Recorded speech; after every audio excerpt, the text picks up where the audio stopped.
kaya ganyan ang nangyayari dahil mataas pa rin magpresyo mataas pa rin ng farm gate price. Actually, yun naman talaga ang reason ng lahat yung farm. Kaya mataas ang baboy dahil sa farm. Mataas ang farm gate price nila.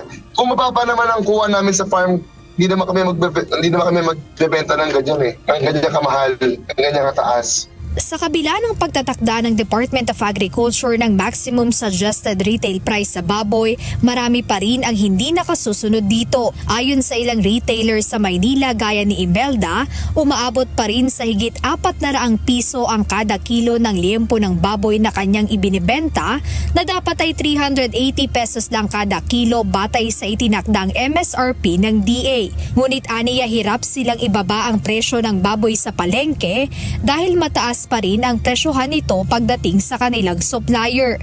Hindi pa naman kasi bumababa ang presyo talaga ng baboy, hindi pa ganun kalaki. So hindi namin kaya yung ganun, hindi namin kayang sundin yung inaano na presyo na 380 sa liempo. Hindi namin kaya. Puhunan nga lang namin yun Kung hahanguin namin siya ng itemized, hindi namin kaya yung price na gano'n. Paliwanag naman ng isang pork supplier, hirap din ang mga gaya nila dahil sa taas naman ng presyo sa mga farm.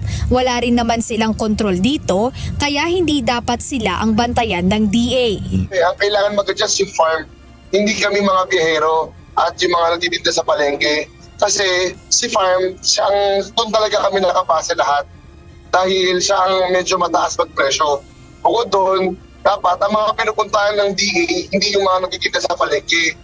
Kung hindi yung mga nagtitinda, yung mga nasa farm dahil sila ang nagbibigyan ng baboy sa amin at bumibili lang kami at sila tong medyo overpricing. March 10 nang simulang ipatupad sa mga pamilihan ang 350 pesos MSRP sa kada kilo ng kasim at pige. 300 pesos naman ang maximum suggested selling price sa sabit ulo.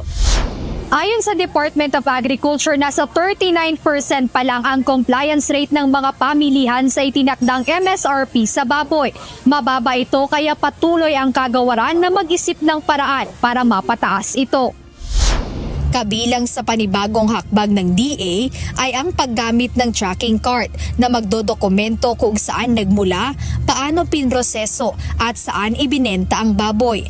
Ayon kay Agriculture Assistant Secretary Arnel de Mesa, inihahanda na ng ahensya ang magiging implementasyon ng card system upang mas epektibong matutukan ang presyohan ng baboy. Una, susundan yung pinanggalingan ng baboy at posible na titingnan kung mayroong mga paglabag, pwedeng hindi isyuhan ng shipping permit. So ang problema nun, walang darating na baboy doon sa mga palengke na to.